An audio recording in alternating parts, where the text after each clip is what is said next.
Welcome, Dr. James Beckett, Sports Card Insights. Outtake episode, Ray Fonio, Ray from Philly, does the Baseball Card Hall of Fame. It's that time again. I'll put a link in my notes. Thanks sponsors, Topps Panini, Upper Deck, Heritage Auctions, Huggins Scott Auctions, Mike Stadium Sports Cards, Burbank Sports Cards, ComC.com, and Beckett Media, Beckett Grading, Beckett Authentication. This is an abridgment of my longer conversation with Ray on his channel, but it indicates what I picked. And I've never made a promise. I've never made a vow that I would stay under 15 minutes. This is one of the rare examples where it just didn't make much sense to chop it into two. It's about 20 minutes out of perhaps an hour I spent with Ray, which was very enjoyable. I really encourage you to vote. So anyway, here it is. And thanks, Ray. We're going to start with the first card, the new card on the ballot, the 1887 N172 Old Judge Kid Nichols card. When I think of Old Judge, I think of Cap Anson, perhaps. So Kid Nichols, I'd make him wait. Next up, first year for this card, a 1909-11 T206 Walter Johnson portrait. It looks fabulous. I'm actually voting for the Ramley of Johnson because the Ramley Johnson is the key card in a beautiful landmark iconic set. If I'm going to pick one Walter Johnson, and there needs to be at least one, I'm all over the Ramley. That's for sure on my ballot. Next, the 1909 Philadelphia Caramel E95 Honus Wagner. It's his second year on the ballot. Finished just outside the top 10 last year. If you look at Rick Probstein's videos to promote his business, the headline from the day before was 1909 Wagner. Tried to evoke that it was a T206's, but it really was some other caramel card. So when I think of a Wagner from 1909, Ray, sorry, I'm not thinking of Philadelphia Caramel E95. Still a great card. And if somebody was going to have more than one card, people don't realize what a great player he was. Next, second year on the ballot, the 1909-11 T206 Cleveland Glove Shows Cy Young. He has no card yet in the Hall of Fame. I did not vote for this just because, again, it's T206 and it's not one of the top 5 cards in the set. But it's a great card, and Cy Young deserves to be in there. There's 3 T206s in there now. Of course, the Wagner, the Plank, and the Redback Cobb. So we still have a decent amount in there. Let's move on. I actually love this card. Another T206 Tris Speaker. Love the blue background.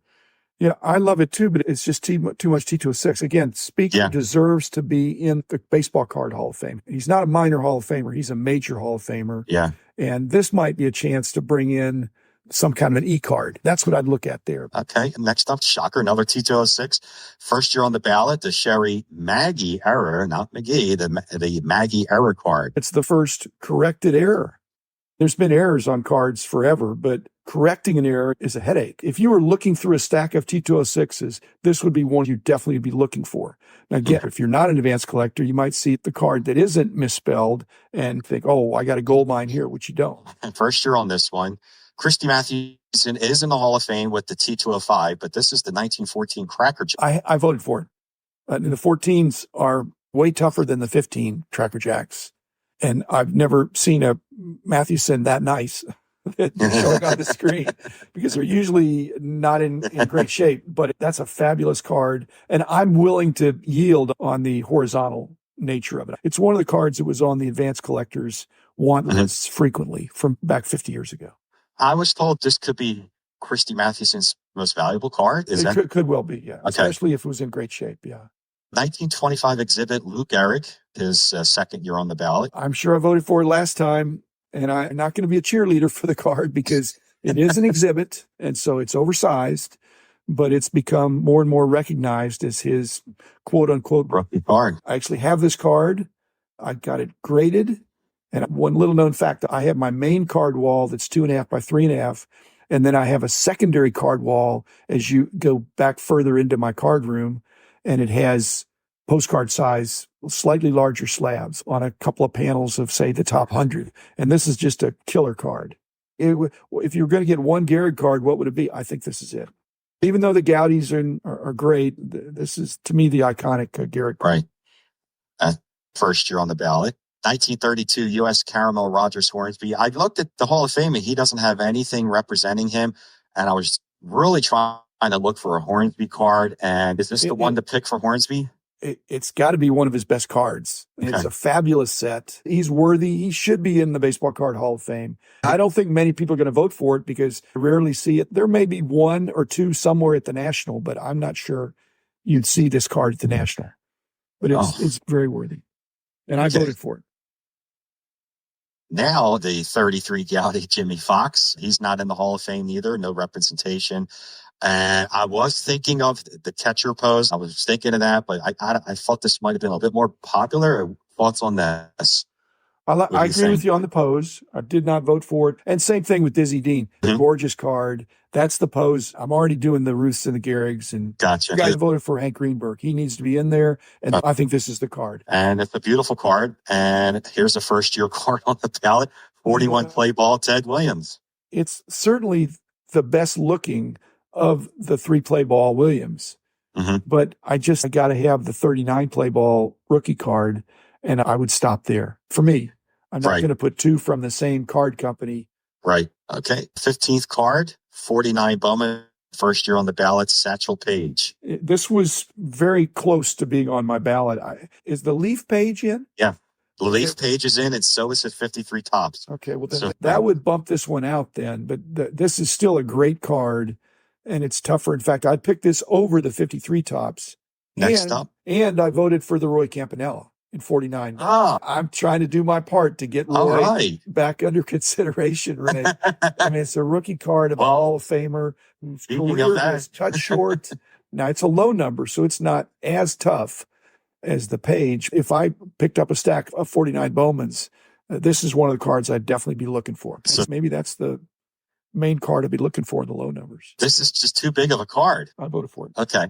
First year on the ballot, his rookie card, the 49 Leaf Warren Spahn. It's a great card, but I don't love it. It's an easier card. The pose, I remember as a kid, he always looked old. And he pitched forever. He pitched for 25 years or something. Yeah. So this doesn't quite break into the top 10 for me. Gotcha. It's still a great card. Number 18, we talked about this last year, the 1950 Tolateros Josh Gibson card. If you go back into the 1990s, this card, I don't know that it wasn't known, but it wasn't pursued. All these non-U.S. kinds of cards were not looked at as not illegitimate, but just not as good. And so I'm wondering if enough people are going to vote for this, even though it's a tough card. I did not vote for it. I think it's in the next group of almost. I think it's presumptuous for me as a white guy to say there's no Jackie Robinson without Josh Gibson.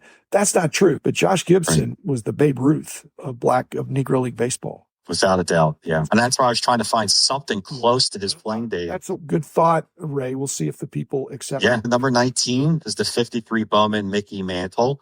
Mantle has 4 cards in there. I had created a rule a few years ago to put it at 5 cards for any particular player. So if this card gets in for Mantle, it's his 5th card. I didn't vote for it. 2 reasons. Number 1, I appreciate your 5 rule.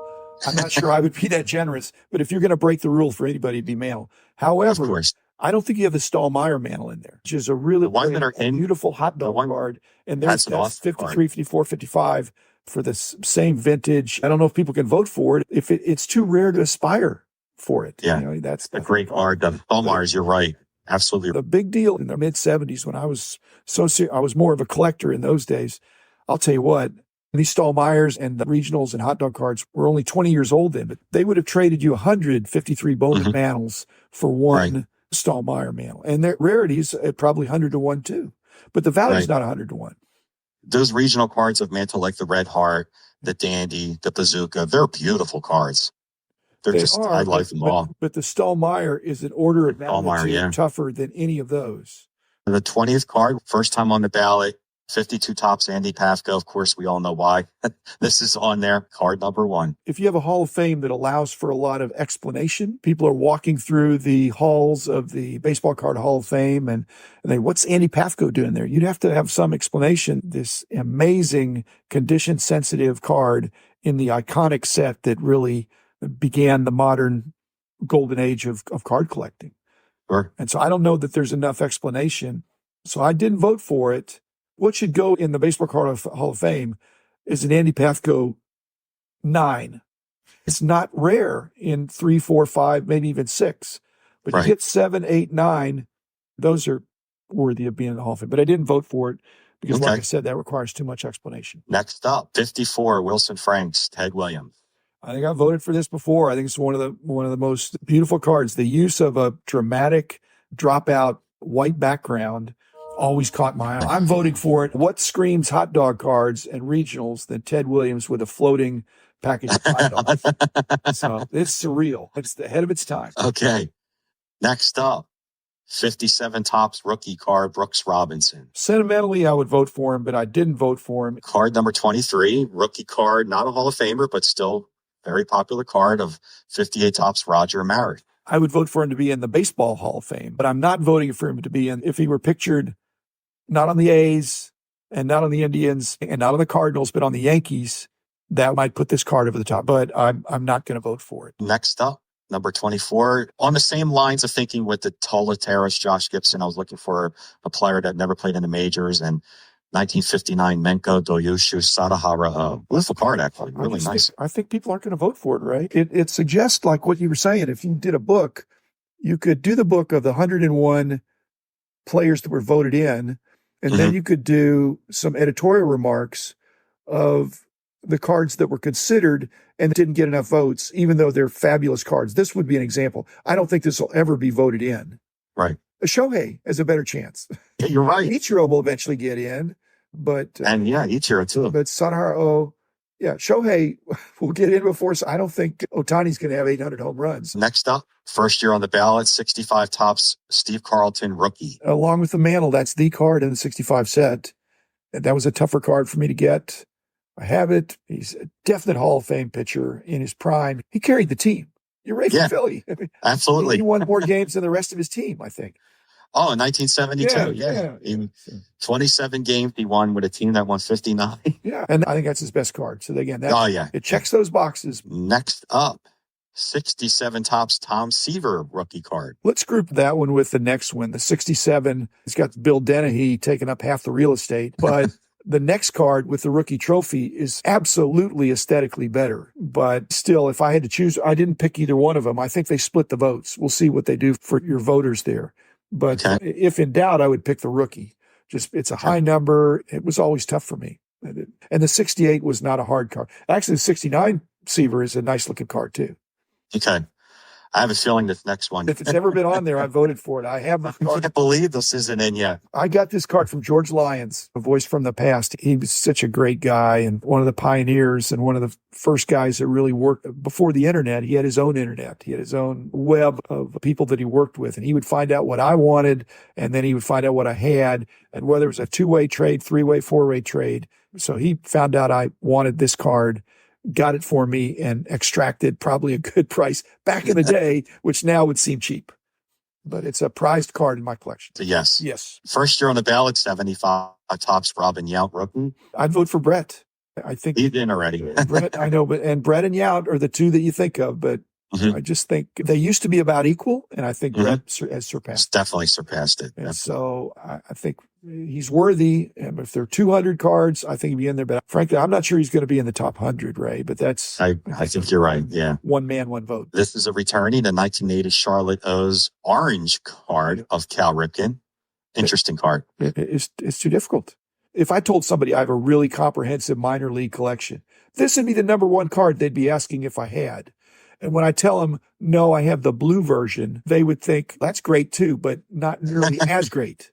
That's the orange. Terrific card. The orange and the blue were distributed differently. So I'd love to have this card. I don't have the card. I did vote for it. I can't say it put minor league cards on the map, but if you think of minor league cards, I don't know what would be better than this to have. And I don't have it. And I have almost every other minor league card because I was very aggressively collecting minor league cards. Yep. 83 O-Pee-Chee Tony Gwynn. That is somewhat gratuitous. Appeal to our wonderful friends north of the border. North. It wouldn't be a bad choice. Again, if you had a Hall of Fame that had narratives, you're walking through the Baseball Card Hall of Fame and you put on the headphones. When you got to this card, it would talk about the role of O-Pee-Chee, and Tony Gwynn's deserving for sure. But I didn't vote for it. Next up, 84 Fleer Update Roger Clemens rookie. I'm not going to vote for it because I think it's one of his best cards, but he has so fallen out of favor with collectors and Major League Baseball. If he got in the Hall of Fame, there'd be a lot of interest in this card, and it's difficult. But if he and Bonds get in, then this would be in particular a card that Clemens people, maybe they've already gotten him, But if somebody was going after it, it'd be challenging. Agree. Clemens, in that card, he looks innocent because he's 20 years old or 21. 86 Topps traded Tiffany, Barry Bonds. Same story. Barry Bonds was innocent in this picture because he could hit, and he hit with power, and he had great speed. I didn't vote for him, but this might be maybe his best card. The Tiffany. Yeah. Those are not hard to get, the base set. But the Tiffany's, definitely. Yeah. I don't have that. I have plenty of the base, and he's got all these different XRCs and RCs.